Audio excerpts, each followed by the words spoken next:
सभी दोस्तों को नमस्कार। Welcome to tower study. दोस्तों बहुत बहुत स्वागत है नए वीडियो में। इस वीडियो में हम पार्ट 2 में बात करने वाले हैं सिगमंड फ्राइड के बारे में, जिसमें हमने कुछ चीज़ों के बारे में बात की थी और हम यहाँ पर आकर के वीडियो को रोका हुआ था हमने कि चेतन मन, अचेतन मन और अचेतन मन। ठीक है, तो इस चीज़ के बारे में डिटेल में हमने बात नहीं किया था। तो अभी तक हमने सिर्फ और सिर्फ सिगमंड फ्राइड के बारे में बात किया था, उन्होंने क्या क्या बताया था। तो अब हम इस वीडियो में बात करने वाले हैं चेतन मन, अचेतन मन और अचेतन मन के बारे में। तो बड़ा मज़ा आने वाला है इस सेशन में। तो अगर आप चैनल पर नए हैं, सब्सक्राइब नहीं किया, सब्सक्राइब कीजिए, क्योंकि बेसिक क्लास आपको 8 आवर्स स्टडी पर मिलती है। उसके बाद प्रैक्टिस सेट बाद में कराया जाएगा जब परीक्षा की डेट घोषित हो जाएगी। तो यहाँ पर अभी बेसिक क्लास मजबूत होगा तो प्रैक्टिस करने में भी मजा आएगा। ठीक है, तो अब चलिए हम चीज़ों को समझने की कोशिश करते हैं। और लाइक करना तो बिल्कुल भूलिएगा मत, दोस्तों को भी जोड़िए इस चैनल के साथ, तो शेयर कर दीजिए दोस्तों के साथ। चलिए ठीक है, अब यहाँ पर हम देखते हैं जो व्यक्तित्व के प्रकार और मन के प्रकार के बारे में हमने बात की थी कि इंसान के अंदर 3 तरीके का मन होता है दिमाग में। ठीक है, अचेतन मन और अर्धचेतन मन और तीसरा होता है चेतन मन। और यही चेतन, अर्धचेतन और अचेतन जो मन होते हैं, चेतन, अचेतन और अर्धचेतन मन, ये व्यक्तित्व से जुड़े होते हैं। और व्यक्तित्व कितने तरीके के होते हैं? 3 तरीके के, अचेतन मन, अचेतन मन और चेतन मन। ठीक है, तो यहाँ पर ये जो व्यक्तित्व से जुड़े हुए हैं लोग, तो ये व्यक्तित्व क्या है? अचेतन मन से जुड़ा हुआ है ईडी, जिसको इदम कहते हैं हिंदी में। अचेतन मन से ईगो और चेतन मन से सुपर ईगो। तो इन चीज़ों के बारे में अब डिटेल में हम बात करेंगे कि ये ईडी है क्या चीज़। ठीक है, तो अब चलिए देखते हैं ईडी क्या है। ईडी जो जुड़ा होता है अचेतन मन से जुड़ा होता है। अचेतन मन क्या होता है? 90% आपके टोटल मन का होता है। मन बराबर मस्तिष्क, आप इस चीज़ को याद रखें। मनोविज्ञान में मन का मतलब होता है मस्तिष्क, मतलब आपका दिमाग। ठीक है, तो अचेतन मन से जुड़ा होता है। अचेतन मन 90% है। आपको एक चीज़ बताऊं कि जितनी भी गंदगी है आपके दिमाग में, वो सारी की सारी स्टोर होती है आपकी अचेतन मन में। तो इसका मतलब परीक्षा में प्रश्न जो भी पूछेगा, जो भी चीज़ें हैं, जो भी संवेग हैं, मूल प्रवृत्ति है, दमित इच्छा, यौन ऊर्जा, वो सारी चीज़ें आपके अचेतन मन में हैं। ठीक है, अब देखिए अचेतन मन क्या होता है? जन्मजात होता है। अचेतन मन जन्मजात होता है। और आपको एक चीज़ तो पता ही है कि गलत चीज़ें इंसान बहुत जल्दी सीखता है। क्यों? क्योंकि यहाँ पर आपको गंदगी सबसे ज़्यादा मिल जाएगी। सबसे ज़्यादा गलत काम, अनैतिक, अमर्यादित जितनी भी चीज़ें हैं, नेगेटिव चीज़ें, वो सारी चीज़ें आपको अचेतन मन में ही मिलेगी। तो वो ईडी में आएगा। ठीक है, अब आप जानते हो ना, किसी के अंदर थोड़ी सी भी अच्छाई आ जाती है तो वो अपने ईगो में होने लगता है। ठीक है, तो जहाँ पर थोड़ी सी अच्छाई हो उसको ईगो बोलते हैं, जहाँ पर बहुत ज़्यादा अच्छाई हो उसको हम सुपर ईगो बोलते हैं। मतलब वो हवा में उड़ता है। क्यों? क्योंकि सेलिब्रिटी है भाई। ठीक है, अब ऐसा नहीं है कि सेलिब्रिटी है तो अच्छाई मतलब उसने अपने काम को अंजाम दिया है। ठीक है, अब अंदर क्या नेगेटिविटी है, एक एग्जांपल के तौर पे हम बात कर रहे हैं। जो बुरा है वो ईडी है, जो थोड़ा सा अच्छा है ईगो उसके अंदर आ जाता है, जो बहुत अच्छा उसके अंदर बहुत ज़्यादा ईगो आ जाता है, तो सुपर ईगो। तो जो ईडी है वो अचेतन मन से जुड़ा होता है और अचेतन मन जन्मजात मिलता है कहीं ना कहीं। वहाँ पर आपको 90% ऑफ ब्रेन आपका यूज़ होता है यहाँ पर। अब देखिए इसके अंदर होता है मूल प्रवृत्ति। अब हम थोड़ा सा संवेग के बारे में बात कर लेते हैं कि संवेग क्या है। और आपने थंबनेल पे देखा वो सारी चीज़ों के बारे में डिटेल में बात करेंगे। और वहाँ पर एक बार पढ़ लिया तो वाकई में ज़िंदगी में कभी भी आपको इसको भूलने की ज़रूरत नहीं पड़ेगी, हमेशा याद रहेगा। संवेग क्या होता है? जब बच्चा जो होता है, अभी बच्चे ने जन्म लिया है, ठीक है, तो या फिर आप बड़े हो चुके हैं, तो आपके अंदर जो संवेग क्या है वो होता है विचारों का बाह्य प्रकाशन। ठीक है, जैसे आपको किसी से कोई बात कहनी है, आपके मन में है लेकिन आप कह नहीं पाते। ठीक है, और तूफान की अवस्था में आपको पता है कौन सी बातें बोलनी होती है, कौन सी बातें नहीं, हमें बोलने की ज़रूरत नहीं है। जब तक आप अपनी बात को नहीं बोल पाते, वो हो जाती है भावना, कि मेरा उसके प्रति जो भाव है वो काफ़ी अच्छा है, काफ़ी सरल है, और किसी तरीके से वो जो भावना है ना वो बाहर नहीं निकल पाती है, तो वो हो जाती है भावना, क्योंकि वो आंतरिक है। तो भावना जो होती है वो क्या होती है? आंतरिक होती है, जो बताया नहीं जाता है, जो आपके अंदर दबी हुई है, वो होती भावना। कोई भी विचार जो आपके अंदर दबी हुई है वो भावना। लोग बोलते हैं ना अपनी भावनाओं को व्यक्त करो, लेकिन वो व्यक्त नहीं करता, तो वो भावना है। जहाँ वो व्यक्त कर देगा वो उसकी संवेग है। तो जहाँ पर भावनाओं को व्यक्त किया जाता है, जहाँ पर विचारों को बाहर निकाल दिया जाता है, होता है संवेग। और यहाँ पर आपने देखा होगा कि जो भी नेगेटिविटी होती है वो विचारों को बाहर निकाल के ही दिखाई जाती है। आपने किसी को गाली दिया तो आपके विचार जो है वो बाहर आ चुके हैं। तो ये किसके अंतर्गत आता है? अचेतन मन, क्योंकि अचेतन मन तो गलत ही सोचता है ना। ठीक है, तो यहाँ पर इस चीज़ को आप याद रखेंगे कि संवेग क्या होता है? बाहर आ जाना। वेग मतलब तेजी से, अब अंदर की चीज़ें बाहर आ गई तो वेग से ही आए। ठीक है, तो संवेग। मूल प्रवृत्ति क्या होती है? विचारों का क्रियात्मक रूप। ठीक है, आपके अंदर मन है कि उसको गाली दूं, और आपने क्या किया? उसको गाली देने के लिए आपने उसको गाली दे दिया। ठीक है, अब इसमें क्या हुआ कि आपने विचारों का क्रियात्मक रूप क्या हुआ? फिर उसने दिया, फिर आपने भी दिया, फिर उसने दिया, आपने, तो यहाँ पर मूल प्रवृत्ति होगी। ठीक है, तो मूल प्रवृत्ति क्या है? क्रियात्मक रूप होता है विचारों का। तो अगर आपने विचारों पर कार्य किया है तो मूल प्रवृत्ति होती है। दमित इच्छा, बुराई, यौन ऊर्जा, आपके दिमाग में सिर्फ यही चीज़ें घूमती रहती हैं, ठीक है, तो ये भी अचेतन मन में ही है, ठीक है। पढ़ाई को लेकर के कम और तूफानी अवस्था ज़्यादा ही आपके दिमाग में हावी है, तो यहाँ पर ये चीज़ आपके अचेतन मन में ही देखने को मिल जाता है। अनैतिकता, क्या सही है क्या गलत है, माता पिता से लड़ाई करना, माता पिता से पैसों के लिए, स्कूटी के लिए, बाइक के लिए, खैर कार के लिए तो नहीं लड़ते हैं बच्चे, बट होंगे 1-2% जो कार के लिए भी लड़ रहे होंगे। तो इन सभी चीज़ों के लिए अगर आप अनैतिक कार्य करते हैं, पढ़ाई नहीं करना, बाहर खेलना, टीवी देखना, ये सारे अनैतिक कार्य हैं। बड़े आते हैं उनका रिस्पेक्ट ना करना, इज्जत ना देना, माता पिता से बदतमीजी से बात करना, ठीक है, ये सारी चीज़ें आपके नैतिक। और ये सब 90% आप देखोगे कि बहुत सारे बच्चे अपने माता पिता से हेट ही करते हैं। क्यों? क्योंकि उन्हें दूसरों के माता पिता लगता है वो अपने बच्चे को ज़्यादा फैसिलिटी देते हैं, मेरे माता पिता नहीं देते। आप जरूर कमेंट बॉक्स में बताएं आपको क्या लगता है, ठीक है। असामाजिकता की बात करें तो कहीं ना कहीं आपको असामाजिकता क्या देखने को मिलती है? अनैतिकता में हम बात करें तो ये जो माइंड होता है अचेतन मन, इसमें असामाजिकता भरी होती है। कहने का मतलब आपको बोला जाए किसी रिश्तेदार के घर जाने के लिए तो नहीं जाना है, वो अपने ईगो में है तो हम भी अपने ईगो में है। कहने का मतलब क्या है कि हम अपने मामा से, अपने मौसा से, किसी भी लोग मतलब आसपास पड़ोसी से, अपने कलीग से, अपने फ्रेंड से, फ्रेंड के फ्रेंड से कहीं ना कहीं असामाजिक हो जाते हैं, ठीक है। हम वहाँ पर रिस्पेक्ट खो देते हैं, ठीक है। तो रिस्पेक्ट करना होता है, सामाजिक बनना होता है, समाज में रहना होता है, जो कल्चर है उसको ही अडॉप्ट करना होता है। कहने का मतलब है कि हम जिस समाज में रहते हैं वहाँ पर आपको किसी तरीके से इंडियन आपको कल्चर अपनाने हैं तो आपने वेस्टर्न कल्चर अपना लिया, तो वहाँ पर असामाजिकता आ गई और आप बोलते हो कि ये रूढ़िवादी चीज़ें हैं, पुरानी चीज़ें हैं, अब नई चीज़ें लानी हैं। तो समाज से अगर बाहर जाए तो असामाजिकता, और जो अचेतन मन है वो समाज से बाहर ही ढकेलता है। क्यों? क्योंकि कहता है कि भैया ये करो, क्योंकि आनंद देता है ये, ठीक है। अमर्यादित, मर्यादा में रहना पड़ता है और सबसे ज़्यादा डिपेंड करता है गर्ल्स के ऊपर, जिसको एक चीज़ हमेशा बोली जाती है कि मर्यादा से बाहर ना निकलो, मर्यादाओं में रहो। किसी भी जो कम्युनिटी को दबाया जाता है उसको बोला जाता है अपनी औकात में रहो, अपनी मर्यादा में रहो। तो ये सारी चीज़ें हैं, ठीक है। तो यहाँ पर मर्यादा और इन सब चीज़ों को भी देखना है। ये प्रवृत्ति जो होती है, ये जो मस्तिष्क होता है, ये जन्मजात ज़्यादा एक्टिव होता है, और ये जो ईडी है ये आपको जन्मजात मिलता है। आनंद का नियम है, मैंने बताया कि इसको सिर्फ और सिर्फ आनंद चाहिए, ठीक है। किसी ने आपका बुरा किया, किसी ने आपका बुरा कर दिया जाने में या अनजाने में, तो फिर आप चाहते हो उसका भी बुरा हो जाता है कि मुझे अच्छा लगे, ठीक है। तो आनंद का नियम यहाँ पर निकल के आता है कि आपको चाहिए तुरंत आनंद, ठीक है, नहीं तो आप प्रेशर में आ जाओगे, आपका दिमाग खराब हो जाएगा। तो आपको आनंद चाहिए, तो आनंद का नियम भी यही होता है। यहाँ पर आनंद कब मिलता है? जब हम गलत चीज़ें करते हैं तभी ज़्यादा आनंद मिलता है, ठीक है। आपने चोरी किया, 1 लाख रुपये आपने चोरी कर लिया, मज़ा आ गया यार, 1 लाख रुपये चोरी की हुआ। लेकिन अब कहीं ना कहीं यहाँ पर कुछ चीज़ें काम करती हैं, नैतिकता को रोकने का जो काम करता है वो अर्धचालक, जो अर्धचेतन मन करता है। और अगर अर्धचेतन मन ना हो तो नैतिकता इतनी अनैतिक, जो अनैतिकता है, जो अचेतन मन है वो इतना हावी हो जाएगा, आप पूछ नहीं सकते। तो पुलिस प्रशासन, जज, कोर्ट, ये सारी चीज़ें इसीलिए हैं अचेतन मन के जो बुरे ख्याल हैं उनको रोकने के लिए, ठीक है। तो इसकी डर से हम चीज़ों को समझने लगते हैं, यार अगर हमने चोरी किया तो पुलिस आएगी, मारेगी, उल्टा लटका देगी, तो यार चोरी नहीं करते। तो ये डिसाइड कौन करता है? ये अर्धचेतन मन डिसाइड करता है। अर्धचेतन मन का काम क्या होता है? वो चेतन मन और अचेतन मन के बीच की कड़ी को होता है और दोनों में सामंजस्य बिठाता है और सही गलत का फैसला बताता है कि क्या सही है क्या गलत है। जैसे आपने पैसे चुराए, आपको रोड पे पैसे मिले, कहने का मतलब किसी दुकान पे बैठे हो, मालिक नहीं है और टेबल पे 10,000 रुपये पड़े हैं, चलो गरीबों वाली बात करते हैं, 10,000 रुपये पड़े हैं, ठीक है। आपने देखा कि कोई नहीं है, हम चोरी कर लेते हैं, ठीक है। तो ये अचेतन मन बोलता है चोरी कर ले यार, 10,000 रुपये हैं, कमाने में बेरोजगारी ऐसे ही है, सरकार रोजगार दे नहीं रही है, ठीक है, तो वैकेंसी भी नहीं आ रही है कि हम रोजगार ले पाएँ, तो चलो चोरी कर लेते हैं। आपने चोरी करने की सोची, लेकिन फिर अर्धचेतन मन बीच में आया, कहा बेटे चोरी मत कर, पुलिस ने देख लिया या फिर यहाँ पर CCTV कैमरा कहीं होगा, अगर देख लिया तो बहुत मार पड़ेगी। तो यहाँ पर अर्धचेतन मन ने उसको नैतिकता सिखाई और चेतन मन ने तो अनैतिकता तो ऑलरेडी कूट कूट के भरी है। और चेतन मन इतना बकवास है, कहने का मतलब उसमें इतनी गंदगी है कि वो तो चाहता है हमेशा गलत करना।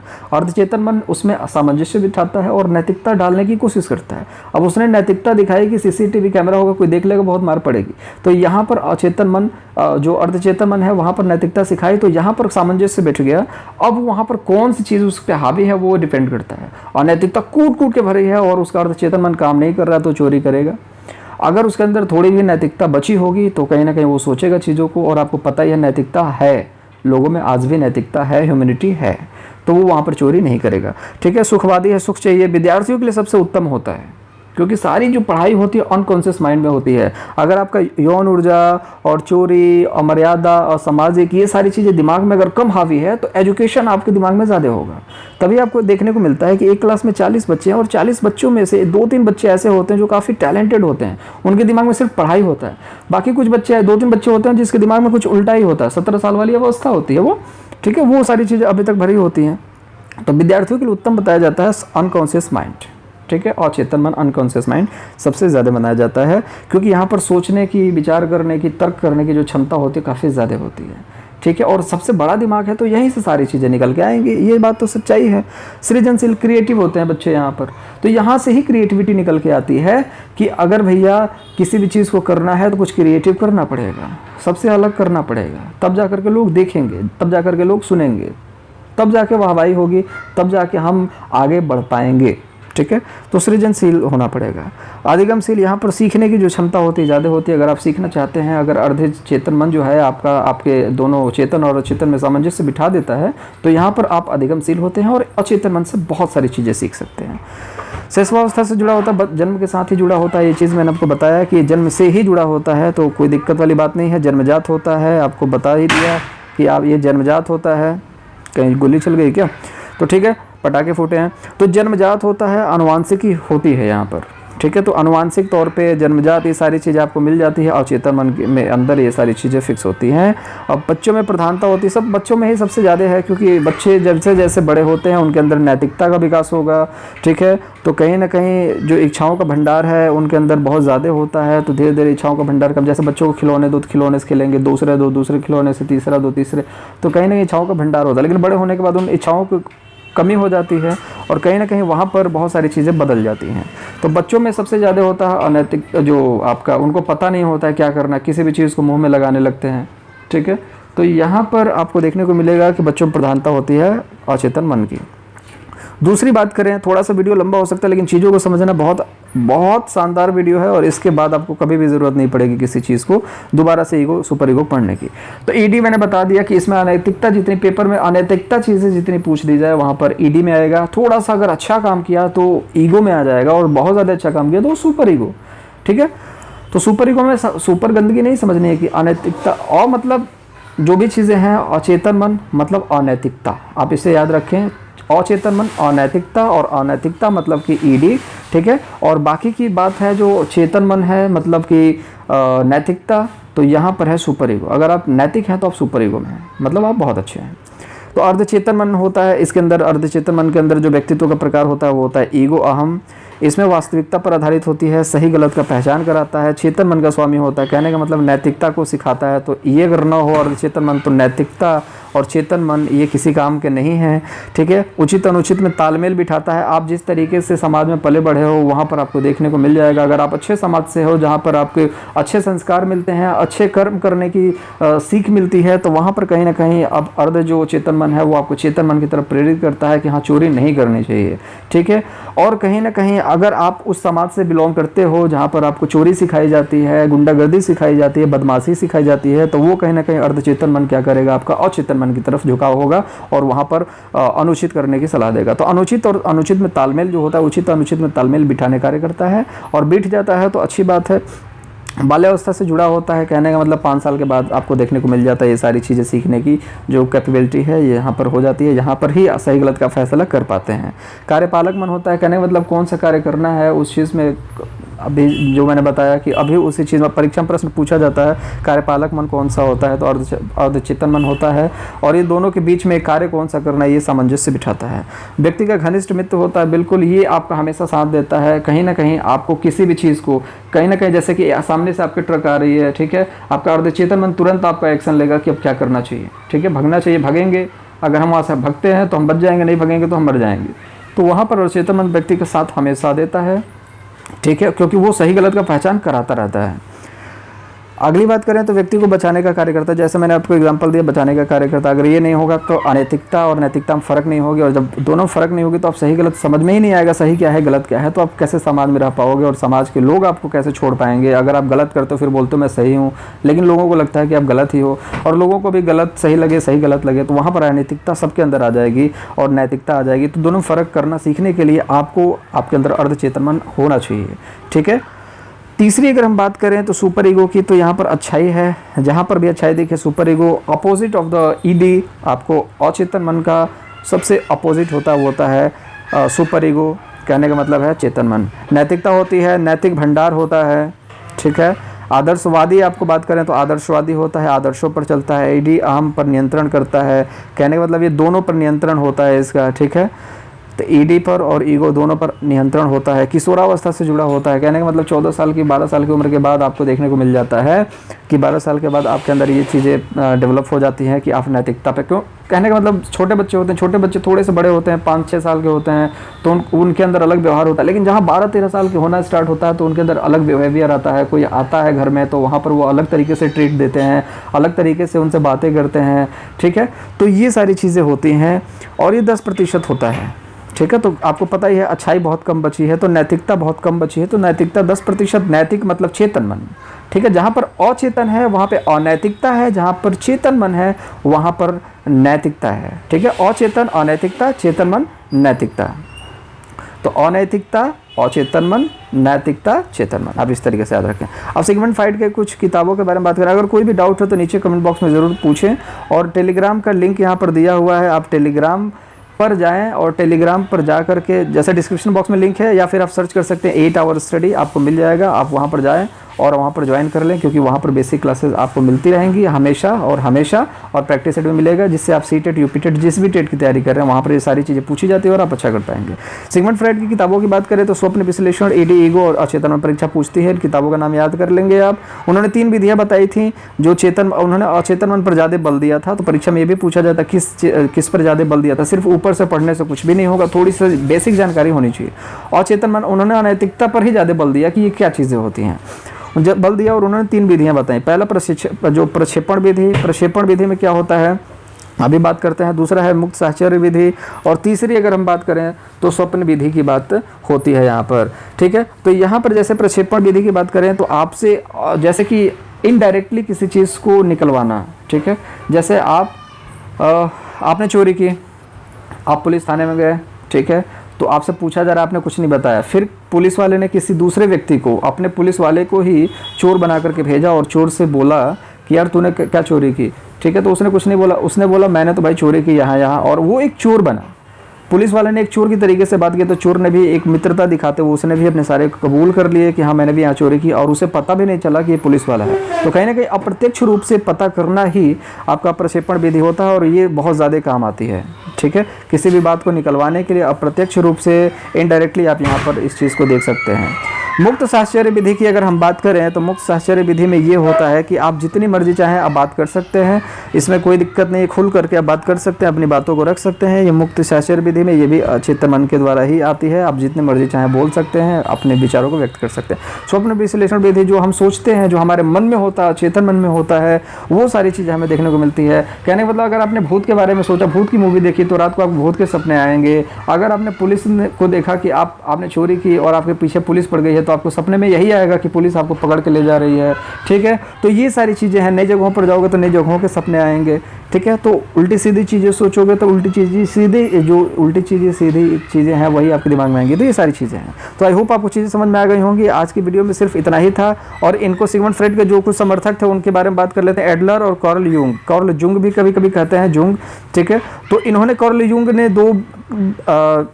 दो चीज़ें बताई, बहिर्मुखी और अंतर्मुखी, और तीसरी चीज़ उनके शिष्यों ने बताई उभयमुखी, ठीक है। तो इन चीज़ों के बारे में हम बाद में बात करेंगे। बस इतना जान लीजिए कि उभयमुखी था वो शिष्यों ने बताया था, अंतर्मुखी और बहिर्मुखी ये आपके कार्ल जुंग ने बताया था, और कार्ल जुंग और एडलर आपके समर्थक थे किसके, सिगमंड फ्राइड का। सिगमंड फ्राइड ने क्या किया, मनोविश्लेषणवाद का जनक हैं वो। ठीक है, तो चलिए आज की वीडियो में सिर्फ इतना ही। आई होप चीज़ें समझ में आ गई होंगी। और अब इसका पीडीएफ आपको मिल जाएगा डिस्क्रिप्शन बॉक्स में।